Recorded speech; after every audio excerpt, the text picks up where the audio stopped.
Hello everyone. Today we will start next topic, the imperial officials, शाही नौकरशाही। इस point में हम देखेंगे कि जो मुग़ल एम्पायर था उसकी जो शाही सेना थी या जो उसका एडमिनिस्ट्रेशन था वो किस तरीके से था। ठीक है, तो फर्स्ट पॉइंट इसमें रिक्रूटमेंट एंड रैंक, भर्ती प्रक्रिया और पद कि कैसे जो शाही सेना थी या जो प्रशासन था उसमें किस तरीके से भर्ती की जाती थी लोगों की, या फिर कौन कौन से पद ऐसे थे जो दिए जाते। ठीक है, वैसे तो मुग़ल प्रशासन एडमिनिस्ट्रेशन के बारे में जानने के हमारे पास कई सोर्स हैं। जैसे हम देखते हैं क्रॉनिकल्स, जो मुग़ल क्रॉनिकल्स है लाइक अकबरनामा, बादशाहनामा, और ऐसे ही जैसे कोई इंस्क्रिप्शन या फिर अदर जो रेवेन्यू रिकॉर्ड हैं उनसे हमें उनके प्रशासन के बारे में जानकारी मिलती है। लेकिन अगर बात करें कि सबसे ज़्यादा जानकारी हमें कहाँ से मिलती है, जो मुग़ल क्रॉनिकल्स जिनके बारे में हमने पढ़ा है, अकबरनामा, बादशाहनामा और क्रॉनिकल्स में भी अगर किसी एक की बात की जाए तो सबसे स्टिक जानकारी जो है वो हमें अकबरनामा से ही मिलती है उनके प्रशासन के बारे में। तो देखते हैं इसमें, according to Mughal chronicles power was completely vested in the emperor, कि मुग़ल के जो इतिवृत्त हैं, मुग़लों के जो इतिवृत्त हैं, जो इतिहास उस समय लिखा गया था उसके अनुसार जो पावर है यानी शक्ति है, सत्ता है, वो पूरे तरीके से किसके हाथ में है? राजा के हाथ में। ठीक है, एम्पियर के हाथ में है। राजा ही एक मतलब उस पूरी जो सत्ता है उसको कंट्रोल करता है। ठीक है, नेक्स्ट है, while the rest of the kingdom had to follow the orders of the emperor, कि बाकी का जो शेष राज्य है, जो शेष बची हुई प्रजा है, वो भी राजा के ही आदेशों को फॉलो करती है, उसका पालन करती है। जो मतलब कि जो भी आदेश राजा के द्वारा दिया गया है, बाकी शेष राज्य है, जो भी प्रजा है, मंत्रिमंडल है, सभी को राजा के ही जो ऑर्डर्स हैं उनको फॉलो करने पड़ते हैं। ठीक है, one important pillar of the Mughal state was it's crops of officer, कि एक जो महत्वपूर्ण पिलर आप कह सकते हो, इम्पोर्टेंट पिलर या फिर एक महत्वपूर्ण स्तंभ के रूप में अगर कोई है मुग़ल स्टेट में तो वो कौन है? जो मुग़लों के अधिकारियों का एक दल। ठीक है, जो अधिकारी हैं, जो मंत्री हैं, अधिकारियों का दल। ठीक है, also refer to be historian collectively as the nobility, और इतिहासकार उस समूह को, वो जो अधिकारियों का जो समूह है, इतिहासकार अक्सर उसको क्या नाम देते हैं? नोबिलिटी, अभिजात वर्ग। ठीक है, जैसे अमीर वर्ग, अभिजात वर्ग। अभिजात वर्ग मतलब नोबिलिटी, जो ऊंचे तबके के लोग हैं, जो बड़ी बड़ी पोस्ट जिनको दी गई हैं। ठीक है, और एक अमीर तबका है, अभिजात वर्ग उनको कहा गया है, जिनका सीधा संबंध राजा से होता है। ठीक है, nobility, the nobility was recruit from diverse ethnic and religious group, कि जो नोबिलिटी है उसको किस तरीके से, कौन सी प्रक्रिया से उसको भर्ती किया जाता है। तो जो नोबिलिटी है, अभिजात हैं, जिनको ऊंचे ऊंचे पद दिए जाते हैं, उनको कैसे दिए जाते हैं? डाइवर्स एथनिक, यानी कि विभिन्न जातीय समूह, नर जातीय समूह से उनको लिया जाता है। ऐसा नहीं है कि एक ही ग्रुप से या एक ही जात के या एक ही कास्ट के लोग हैं उनको ले लिया जाएगा। तो विभिन्न जो कास्ट हैं, विभिन्न जात जो है, विभिन्न आप कह सकते हैं जातीय जो समूह हैं, उनसे नोबिलिटी या अधिकारियों को, जो अभिजात वर्ग हैं, उनको लिया जाता था। एंड रिलीजियस ग्रुप, और विभिन्न जो धार्मिक समूह हैं, धार्मिक जो रिलीजियस ग्रुप हैं, वहाँ से लोगों को लिया जाता था। इसमें आगे हम देखेंगे कि जैसे धर्म के आधार पर कोई ज़्यादा भेदभाव नहीं हो रहा है कि ये अदर धर्म का है, ये अदर कास्ट का है तो इन लोगों को नहीं लिया जाएगा। नहीं, अलग अलग समूह, अलग अलग धर्मों से लोगों को अभिजात वर्ग में मतलब शामिल किया जाता था, उनको बड़े बड़े पद या ओहदे दिए जाते थे। ठीक है, the officers corps of Mughals was describe as a bouquet of flowers, कि जो मुग़लों के जो ऑफिसर्स कॉर्प्स हैं, जो अधिकारियों का दल है, उसको क्या कहा गया है? Bouquet of flowers. ठीक है, गुलदस्ता, क्या कहा गया है? गुलदस्ता, फूलों का एक गुलदस्ता उनको कहा गया है। क्यों? क्योंकि जैसे गुलदस्ते आपस में, गुलदस्ते में जो फूल होते हैं वो आपस में जुड़े होते हैं एक दूसरे से, ऐसे ही जो अधिकारी हैं, अभिजात वर्ग है, वो राजा से जुड़े रहें और सही तरीके से अपना काम करें। दूसरा इसमें है कि जो अधिकारियों के समूह होते थे, अधिकारियों के जो दल होते थे, वो राजा उनको बनाते थे कि कौन सा दल कितना बड़ा होना चाहिए, कितना छोटा, लेकिन कोई भी दल इतना बड़ा नहीं होता था कि वो राजा के अगेंस्ट हो जाएं, या फिर जो स्टेट अथॉरिटीज़ हैं उनको चैलेंज करें, उनके अगेंस्ट हो जाए। ठीक है, तो इस बात का ध्यान दिया जाता था। नेक्स्ट है, the Akbar's imperial service Turani and Iranians noble were present dominion कि अकबर के टाइम पीरियड में अकबर के जो शाही सेवा थी, ठीक है, अकबर के समय में अकबर के राज्य में जो शाही सेवा थी या शाही जो सेना थी उसमें कौन से लोग थे, तुरानी और ईरानी, ठीक है। तुरानी और ईरानी जो अभिजात वर्ग थे वो ज़्यादा शामिल थे, या कहीं कि उनका दबदबा था, ऐसे लोग ज़्यादा थे। ये जो तुरानी और ईरानी लोग थे ये हुमायूं के साथ में भारत आए थे। जब हमने बात की थी कि हुमायूं जब ईरान गए थे तो उनके साथ जो उनको मतलब उनके जो प्रशंसक थे या फॉलोअर्स थे वो उनके साथ में इंडिया आ गए थे, और वहीं से ये मुग़ल एम्पायर में एक आप कहोगे इनका एक बड़ा इम्पोर्टेंट रोल रहा है इनका शाही सेना में, ठीक है। तो उसके बाद में अकबर के टाइम पीरियड में तुरानी और ईरानी लोगों का शाही सेवा में ये अपनी सेवा करते रहे हैं, ठीक है।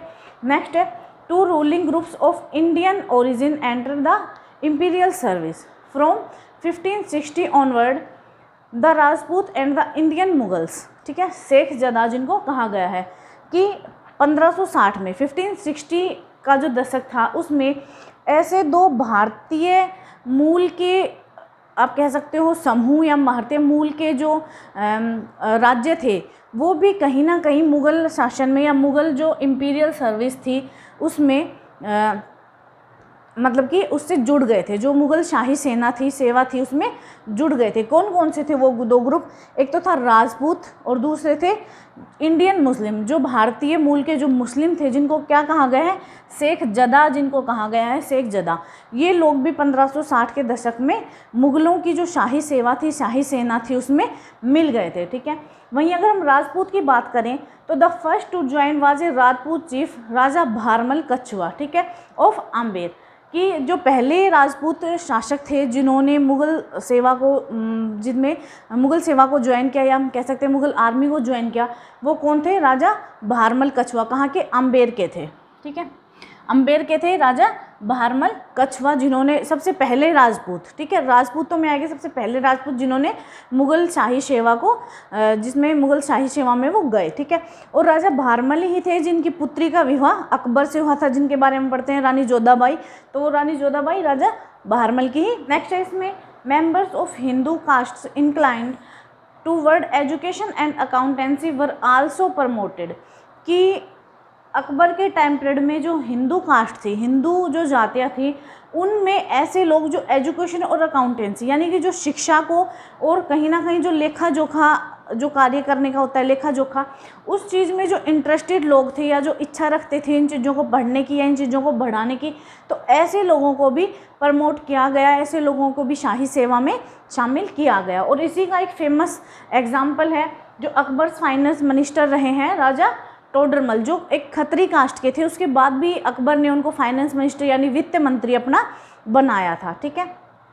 नेक्स्ट इसमें Iranians gained high offices under Jahangir, कि जहांगीर के टाइम पीरियड में जो ईरानियन थे, जो ईरान के लोग थे, ईरानी थे, उन्होंने हाई ऑफिस यानी ऊंचे ऊंचे पदों को प्राप्त कर लिया था जहांगीर के टाइम में। क्यों कर लिया था, इसके पीछे क्या रीज़न है कि जहांगीर की जो पत्नी थी, वाइफ थी, जो नूर जहाँ, वो कहाँ से थी, ईरान से थी, ठीक है। और इसी कारण कहीं ना कहीं नूरजहाँ का जहांगीर की जो सत्ता थी, जहांगीर की जो पावर थी, उस पर कंट्रोल था नूरजहाँ का, और इसी वजह से जहांगीर के टाइम पीरियड में जो हाई पोजीशन थी वो किनको दी गई थी, ईरानियंस को, ईरानी लोगों को, ठीक है। नेक्स्ट है Aurangzeb appointed Rajput to high position, और औरंगजेब के टाइम पीरियड में या औरंगजेब ने अपने समय में अपने शाही जो सेवा थी उसमें राजपूतों को ऊंचे पद दिए, ठीक है। हाई पोजीशन किसको दी, जो राजपूत थे, ठीक है। नेक्स्ट है इसमें कि कहीं ना कहीं राजपूतों के साथ जो औरंगजेब की शाही सेवा थी उसमें मराठों का भी पूरा हस्तक्षेप था, यानी मराठे भी ऊंचे जो पद थे उनको मराठों को भी दिए गए थे, ठीक है। नेक्स्ट है इसमें मनसबदारी सिस्टम, ये एक व्यवस्था है, एक सिस्टम है जिसको अकबर ने स्टार्ट किया था। इसमें कैसी व्यवस्था की गई थी, क्या इसमें होता था, ये इसमें देखेंगे, ठीक है। नाम है mansabdari system. Akbar design the mansabdari system, इसका जो इसको डिज़ाइन किया या इसको स्टार्ट किया वो किसने किया, अकबर ने किया। अकबर के टाइम पीरियड में ये व्यवस्था स्टार्ट की गई थी, ठीक है। All holders of government office held rank mansab comprising 2 numerical designation, ठीक है। कि अकबर के टाइम पीरियड में जब ये स्टार्ट की गई तो इसमें होता क्या है कि जितने भी अधिकारी हैं, जितने भी जो मनसबदार हैं, आप कह सकते हो जितने भी सरकारी जो अधिकारी हैं, उनकी जो पद है या ओहदा है, ठीक है, उनकी जो रैंक है उसको 2 संख्या विषयक शब्दों में वर्णित किया जाता है, ठीक है। 2 उसमें ऐसे पद उनको दिए जाते हैं जिसके बाद डिसाइड होता है कि ये कौन, इसकी क्या रैंक है, क्या इसकी सैलरी है। तो कौन से इसमें 2 पद है ऐसे, एक तो है जात और दूसरा है सवार। जात और सवार क्या होते हैं? जात होता है which was an indicator of position and the salary of the officers, ठीक है, कि जो जात है इस शब्द से हम किस चीज़ का मूल्यांकन कर सकते हैं, किस चीज़ के बारे में जानकारी प्राप्त कर सकते हैं। तो इससे जो ऑफिसर्स होते हैं उनकी पोजीशन और उनकी सैलरी के बारे में पता चलता है, ठीक है। जब किसी को मनसबदार, आप सोचें कि मनसबदार क्या है? मनसबदार एक पद है, ठीक है। जैसे कोई भी पद होता है ऐसे ही, जैसे फॉर एग्जांपल पंच या सरपंच जो हमारे गांव में होते हैं, तो सरपंच जो एक पद है उस पर किसी व्यक्ति को नियुक्त किया जाता है। तो ऐसे ही क्या है, मनसबदारी एक पद है, मनसबदार बनना, और उस पर डिसाइड किया जाता है कि जो व्यक्ति मनसबदार बना है उसकी क्या सैलरी है, क्या उसकी पोजीशन है, ठीक है। तो इसका पद कि कौन से पद पे है, क्योंकि मनसबदार थे अलग अलग कैटेगरी के थे, ठीक है। वहीं अकबर के टाइम में आप देखोगे मनसबदार 10 से स्टार्ट होकर और 7000 तक के मनसब रहे हैं, ठीक है, यानी 10 से शुरू होकर और 7000 तक के पद ऐसे रहे हैं। तो इससे जात से क्या पता चलता है उनके पद, उनकी कौन सी पद पे, कि वो 10 वाले पद पे है, 5000 पे है या 7000 पे है, और उसकी सैलरी, उसका जो वेतन है, तनख्वाह है, ठीक है, उसकी सैलरी कितनी है मनसबदार की, वो इससे पता लगती है जात से कि उसकी क्या जात है। ये जात हम जो आप देख रहे हो इसको सिर्फ जात ही कहा गया है, ये कोई कास्ट नहीं है कि हम ये सोचेंगे कि कास्ट है, ये कोई कास्ट नहीं है, सिर्फ एक टर्म है जात, जिससे पता चलता है कि उसका पद और उसकी सैलरी कौन सी है। नेक्स्ट है इसमें सवार, ठीक है। सवार जैसे आप नाम से ही समझ रहे हो सवार, तो इसमें क्या है, which indicated the numbers of horseman, ठीक है, कि किस चीज़ को इंडिकेट करता है कि जो हॉर्समैन है, जो घुड़सवार हैं, ठीक है, जो घोड़े चलाने वाले सेवक हैं, सैनिक हैं, ठीक है, तो हॉर्समैन की संख्या कितनी होनी चाहिए मनसबदार को, मनसबदार के पास में, उस चीज़ को इंडिकेट करता है, ठीक है। और कितनी, मतलब कि वो रख सकता है, कितने घुड़सवार वो रख सकता है, इसको आप अच्छे से समझने की कोशिश करें कि जैसे राजा है उसने किसी व्यक्ति को मनसब बनाया, मनसबदार बनाया, तो वो डिसाइड करेगा कि उसकी सैलरी कितनी होनी चाहिए, ठीक है। फॉर एग्जांपल उसकी सैलरी 5000 होनी चाहिए, ठीक है। उसके बाद में कौन सी उसकी रैंक है, सैलरी 5000 है लेकिन ज़रूरी नहीं है कि जो रैंक है वो भी 5000 की हो, ठीक है। रैंक उसके पास, हम सोचेंगे अगर उसके पास 3000 की रैंक है, ठीक है, तो 3000 की रैंक है और 5000 उसकी सैलरी है। उसके बाद ये डिसाइड होगा कि इस व्यक्ति को कितने घोड़े और कितने जो घुड़सवार सैनिक हैं वो दिए जाएंगे। फॉर एग्जांपल 5000 उसके पास घोड़े हैं, 5000 उसकी सैलरी है और 3000 की वो रैंक पे है, तो उसको 3000 घोड़े और 3000 ही उसको घुड़सवार सैनिक दिए जाएंगे, ठीक है। तो ये हो गया कि कितनी उसकी ज़रूरत है। एक मनसबदारी सिस्टम है, इससे क्या हुआ कि जो प्रशासन मुगल टाइम पीरियड में चल रहा था उसमें राजा के ऊपर जो सैनिकों को रखने का दबाव था वो कम हो गया था, क्योंकि इस टाइम पीरियड में इतने ज़्यादा मनसब बना दिए गए थे कि राजा की जो सेना थी वो उसमें डिवाइड कर दी गई थी, किसी को 7000, किसी को 5000, किसी को 6000। इस तरीके से राजा के ऊपर जो उनको रखने का, उनकी मेंटेनेंस का जो खर्चा था वो भी कम है, और रख रखाव की जो भी मतलब कि आप कह सकते हो कि जो भी सुविधा उनको देनी होती थी उसका भी दबाव राजा के ऊपर कम था। क्यों? क्योंकि जब उनमें डिवाइड कर दिए गए अलग पार्ट में, तो वो लोग खुद उनका रख रखाव की जो भी सुविधा है, जो फैसिलिटी है, वो जो मनसबदार है वो देंगे, ठीक है। तो ये एक प्रणाली है यहाँ पे। नेक्स्ट है इसमें, इन 17th सेंचुरी मनसबदार ऑफ 1000 जात और अबाउ रैंक एज नोबल्स, कि 17th सेंचुरी में, 17वीं शताब्दी में आकर जो मनसबदार थे वो 1000 से ऊपर जात, जिनकी जात 1000 से ऊपर थी, यानी जिनकी पोजीशन 1000 से ऊपर थी, ठीक है, 1000 थी या फिर 1000 से ऊपर थी, उन्हीं लोगों को नोबल्स या अभिजात वर्ग में शामिल किया गया, अभिजात कहा गया।